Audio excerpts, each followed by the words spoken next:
សួស្តីបងប្អូនទាំងអស់គ្នាថ្ងៃនេះមកដាំបាយលឿងបែបងាយ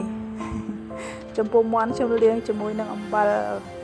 ឲ្យបានស្អាតម្ដងហើយបានខ្ញុំស្រុះជាមួយទឹកក្តៅម្ដងទៀតស្រុះទឹកក្តៅហើយខ្ញុំលាងសម្អាតម្ដងទៀតដើម្បីយកទៅស្ងោរកុំឲ្យមានក្លិនឆ្អាបខ្ញុំដាក់គល់ខ្ទឹមខ្ញីទឹកត្រីប៊ីចេងស្ករនៅក្នុងទឹកស្ងោរមាន់នឹងឯងខ្ញុំអត់ដាក់រមៀតចូលទៅក្នុងទឹកស្ងោរមាន់ទេហើយខ្ញុំយកពេលនេះយកមកលាងអង្ករសិនបងប្អូនអង្ករនេះលាងសម្អាតរហូតដល់វាថ្លាទឹកល្អរួចហើយទើបយកអង្ករនេះទៅឆាចំពោះការឆាអង្ករគឺខ្ញុំដាក់ប្រេងឆាបំពងល្មៀតជាមុនសិនខ្ញុំបំពងល្មៀតឲ្យឡើងចេញពណ៌លឿងរួចហើយខ្ញុំយកអាប្រេងពណ៌លឿងហ្នឹងខ្ញុំយកទៅឆាអង្ករដើម្បីឲ្យបាយយើងក្លាយទៅជាបាយពណ៌លឿងគេហៅបាយហើយណាំខ្ញុំហៅតែបាយពណ៌លឿងនឹងឯងខ្ញុំដាក់ខ្ញីដាក់ខ្ទឹមស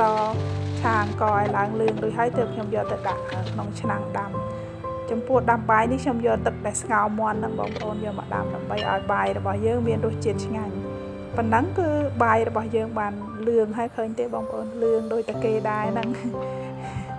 ធ្វើបែបនេះទឹកបាច់ទឹកសឡវាមិនបាច់លឿងប៉ុន្តែបាយក៏លឿងបានដែរចំពោះមាន់របស់យើងក៏ឆ្អិនហើយដែរហើយទឹកត្រីបុកខ្ញុំបុកដូចទឹកត្រីកោះកុងដែរបងប្អូនតែខ្ញុំថែមខ្ញីនៅក្នុងនឹងបើមានជ្រក់ទៀតទៅឆ្ងាញ់